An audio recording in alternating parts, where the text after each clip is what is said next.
All right, Wendy. Wendy, where are you from originally? Where'd you grow up? Well, I started off living in Norwalk first, and Norwalk? then after my parents got divorced, I moved into Whittier, and then recently staying in Buena Park. So you're an LA girl. Yeah. What was your family like? What was your childhood like growing up?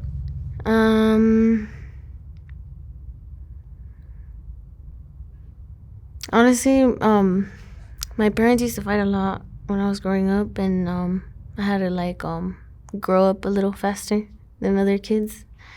But I guess it was alright.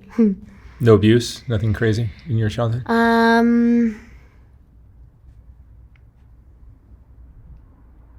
Well, when I was younger, probably 5, my dad kind of used to hit my mom, and but in me, but I don't know. It's kind of weird because I remember that stuff, but he's like a completely different person now. So I don't know. It kind of did something to my head in a way, you know, because it's like it's like two different people, you know, and it still affects me nowadays, and I try not to think about it, but it's always there, you know. Yeah, but when you were a small girl, he was doing that stuff.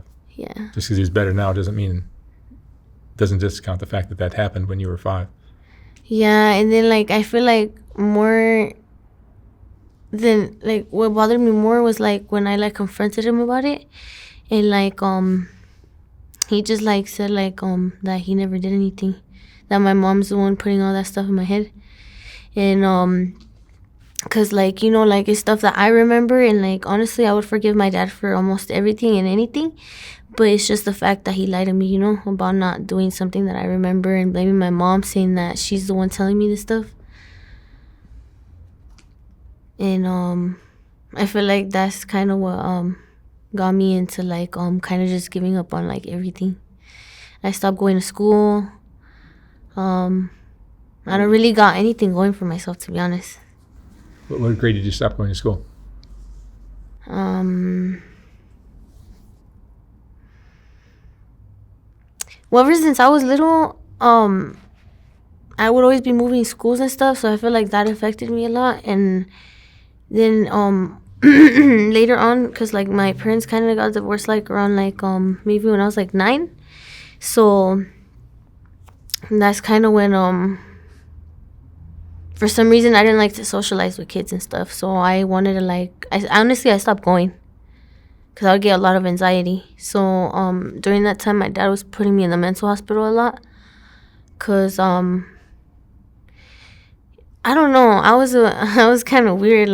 It's I wanted to die, but I didn't want to it's weird. I would burn my skin with in a razor. I have a lot of anxiety, and I wasn't talking to my mom for 3 years because when they got separated, my mom didn't really used to work when my parents were together, and since they separated, she had to start working now, and I don't know, it stressed her a lot. So I had to be taking care of my sister, you know, kind of grow up fast and stuff. And whenever she would come home, she would expect everything to be clean, and if it wasn't clean, she would beat me. So I ended up moving to my dad's, and then from there, I didn't think it would affect me not being with my mom, but later on it kind of did, because even though my dad was there, he always had to work, so he's never really been there for me physically. No, he's there physically but not emotionally. So I guess it all just kind of affected me, even though I think it wouldn't. But yeah, that's when I stopped, and I didn't even graduate high school. So And when did drugs start for you? As soon as I moved into my dad's, I started smoking weed, and then from there I started going into other stuff. And that would have probably been in middle school, when I was in 6th grade. No, 7th grade, yeah. And what are you using today? From weed, I went to Xanax, and then from Xanax, I did shrooms, and then from shrooms, acid. From acid to crystal meth, and then recently just fentanyl, and then I stopped doing meth because, I don't know, for a while, but then now I mix the both of them. Crystal meth and fentanyl. Yeah. Where do you stay now? Where do you live? Just recently moved from South Whittier to Buena Park. So you're on the streets? Recently, yeah, because like I have a home to go to, but I don't stay there because, again, like I feel like my family like is physically there for me, but not emotionally, you know? Like they don't really help me out with anything. They don't ever like ask if I'm fine. Like they're just there, you know? So I feel lonely. So I chose to go live with my abusive boyfriend that hates me. And I feel like I'm the one that allows all of that because it's hard to leave, because due to all the trauma that I went through when I was younger, like it all kind of adds up. And so it's by choice that I choose to be homeless. I stay out in the streets because recently we were staying at his mom's, but his mom doesn't like me. So literally for no reason, she just doesn't like me, and she picks on me, and she always tries to like fight me and stuff. So we choose to like just be out in the streets, and honestly most of the time we don't eat. Sometimes we don't even sleep, you know? And like it's hard being on the streets because like we'll go like sleep by a McDonald's or by a store or something, and they're always like calling the cops saying that we're trespassing, so we always have to move, and then we have all our stuff, so we can't, you know, like, It's hard being homeless. yeah, it is. How do you make money?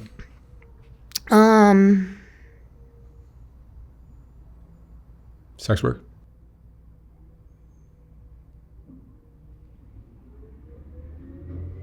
Yeah. How does that make you feel? What does it do to you emotionally?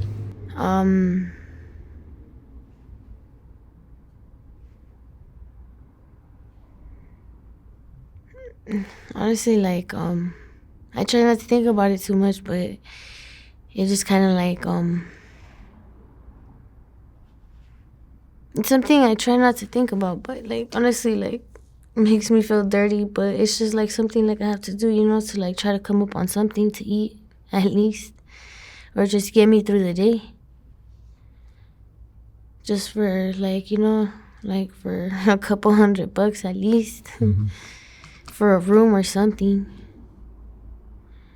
Are you staying in rooms, or are you staying just in a tent on the street, or just on the street walking around? Honestly, it depends, because sometimes, like, you know, like I struggle a lot to make the money, so I just be on a tent. Or sometimes, just recently, I stayed in a room for 2 days, but that's all I really get to afford, like once a week, probably like just like a night or two. But most of the time, I'm just in a tent. What do you worry about? What are you afraid of? Well,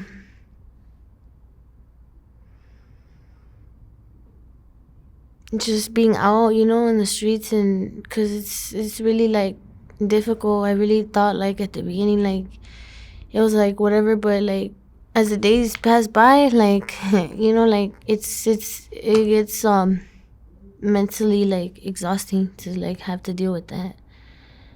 And yeah, just know that I really kind of like I really have nobody, you know, to help me out or anything. Like I have no way out. Tell me about the role that drugs have played in your life since you started. Originally, they were probably just an escape and something fun to do. And what have they turned into now? Honestly, like I feel like that's probably the worst part of it all, more than being homeless. Like that's what has affected me the most, probably. Like when I started smoking weed, I remember like my dad and my mom telling me that they didn't want me smoking weed because it was like a gateway drug or something like that, you know, like it leads you to other drugs. And I never thought it did, but it eventually did, because since I would smoke every day, and like I would smoke a lot, like back to back, the weed wasn't doing anything no more. So I started going into more hardcore drugs. I started using everything else, and then like I didn't know anything about like withdrawals or anything like that until I started like doing fentanyl. No, I started doing M30s first, the blues. So then that's when from there I went to fentanyl. But when I first experienced the withdrawals, like I just felt like sick. I remember, I think I was at work or something. That was during the time where I was still like staying with my parents and stuff, and I just felt like weird, and I started like shaking a lot, and like I started puking, and ever since, like honestly, like I'll forever regret the first time I tried it. Like I wish there was like a time machine where I could just, go back and like not do any of that stuff. Cause like it really is honestly like a nightmare. Like it's just an everyday struggle, having to always come up just to go get something just to feel normal, Not even to get high anymore, but just to not get sick. You're just trying to avoid withdrawing from the drug. Yeah. And like a lot of people say it's just like a mental thing, and like it is at first, but then until like it becomes physical, What's it like for a female on the streets? Shit. You're not staying on Skid Row. You're down in South Central, right? Pardon? Where do you stay? What part of LA are you hanging out in? Yeah, South Central. Yeah. What's it like for a female in South Central to be on the streets on drugs? It's scary because like I'm telling you, sometimes I don't sleep, because sometimes it honestly gets real at night, like there was this one time when I went to sleep, and I just woke up to like some random guy just there, like, just staring at me. Like literally just right next to me, and like I'm scared, like for people to take my stuff, because there's a lot of people who are like, I don't know, who go through my stuff, take my stuff, and I barely have anything, shoes, clothes, or anything, but they still take my stuff, or like, random guys just right there when I wake up. So it's scary. Do you have hope for your future of getting clean or anything like that?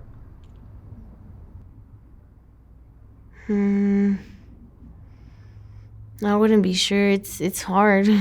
I've tried. I've went sober for like 5 months, but it's like a cycle. I don't know how to explain. It's like a never-ending nightmare. Like so you were clean for 5 months. Yeah. And what made you relapse?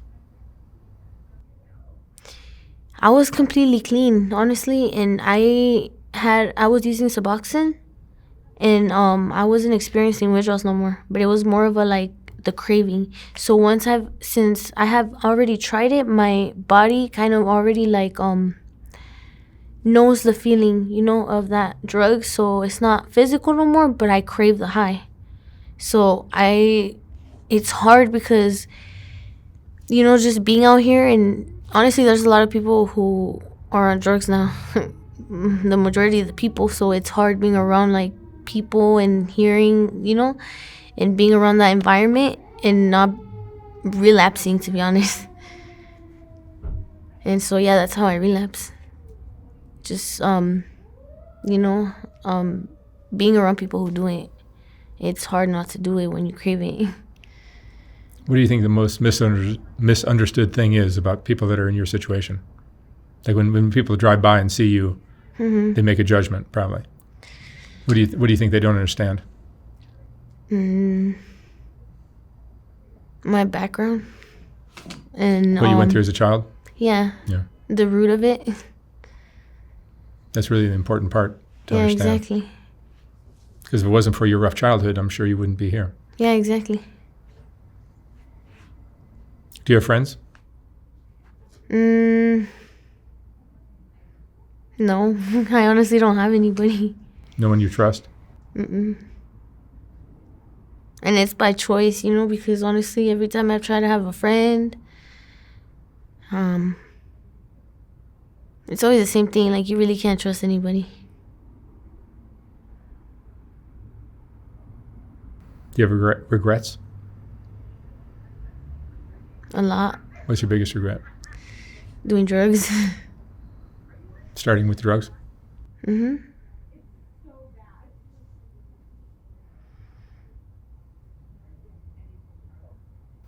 Where do you think you'll be in 5 years? I get that question a lot, and honestly, as a 19-year-old, I wouldn't know. Like, I really don't. I don't know if it's normal, but I really don't see myself in like 5 years, 10 years. Like, future-wise, I don't see where I would be. And sex work involves just selling your ass on the street, basically? Yeah. Tell me about the men that are picking you up.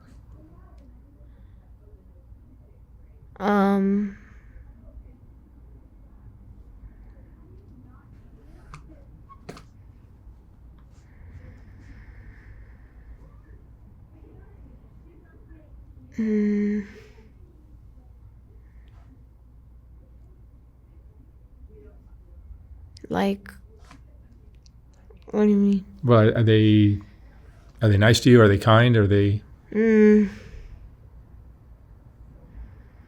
pleasant to deal with? Are they married? Are they single? Yeah, most of them are like married. It's just like, yeah, it's yeah, most of them have kids and they're married, and No one gives you a hard time? not really.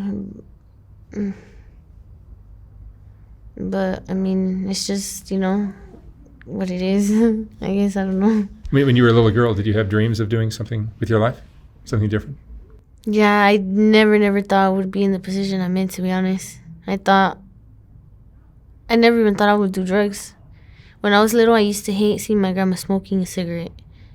Like, I didn't want to smoke, I didn't want to drink, and I don't know how, but I ended up doing everything I thought I wouldn't do. And sometimes it's like hard to like process things and like realize like the person that I became. And sometimes like I feel like I don't recognize myself, but yeah.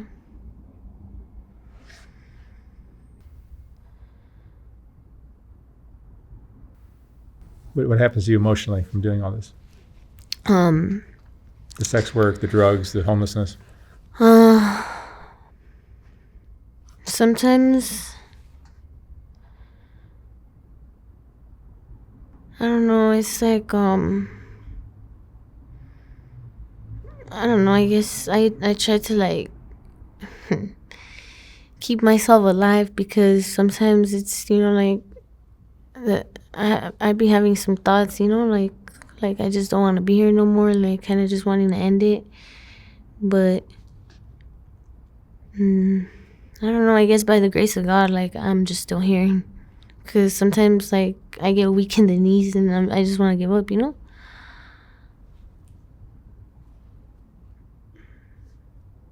I guess it's just me thinking that maybe one day things will get better, and this will all just be like over, and it'll be just something that I remember I did, and I don't know by the grace of God, but it's hard as fuck, to be honest. Mostly doing this shit by myself, and not having somebody to talk to, having to like deal with all my emotions and everything in my head. Like, it's hard. Do you think going to a rehab would be something you'd be on board with, or is it something you just couldn't stick it out with? When I was sober for 5 months, I did it on my own. I didn't go to a rehab because I didn't want to go to a rehab because I don't know. I want like, because I don't know. I went to like mental hospitals and I kind of have a little bit an idea of kind of how it is to detox. So I don't know I feel like maybe if I were to go to a really good rehab, I would actually put my mind to it. And hopefully, because my cousin went to one, and I don't know, I think she's doing good recently. So if I were to go to a really good rehab, I think I would probably be able to make it work and stay sober. You think you could do it? If I were to be able to afford a good rehab, yeah. Well, let me see if I can set you up with one and see if you're on board with actually doing it. Let me ask you one last question, Wendy. What would you say is the most important lesson you've learned in your life?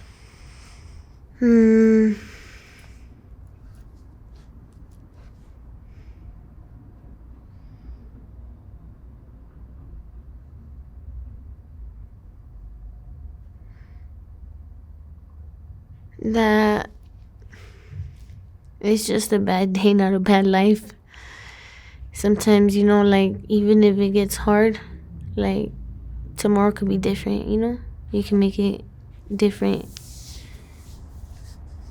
All right, Wendy, thank you so much for sharing your story. Wish you lots of luck, and we'll see what we can do for you. Thank you. All right, thank you.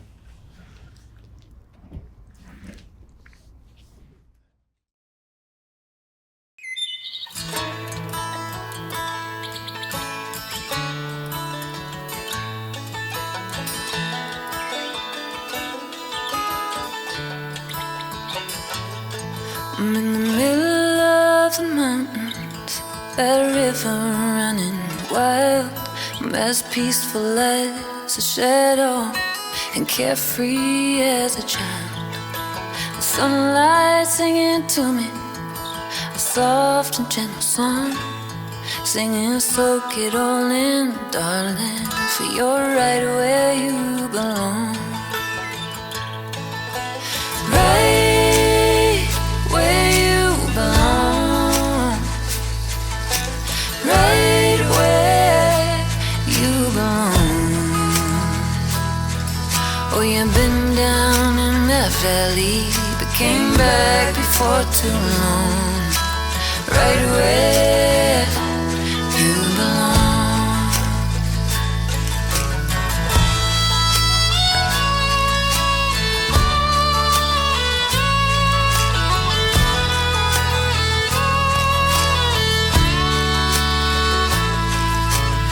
To hell and back again. Nobody knows your story, at least not the full one, 'cause you've learned you can't trust just anyone. Life has dealt some heavy blows, some have made you strong, but you shouldn't have to work so hard to find where you belong. Find where you belong. Find where you belong. Oh, you've been down in that valley, you've been down far too long. Let's find where you belong.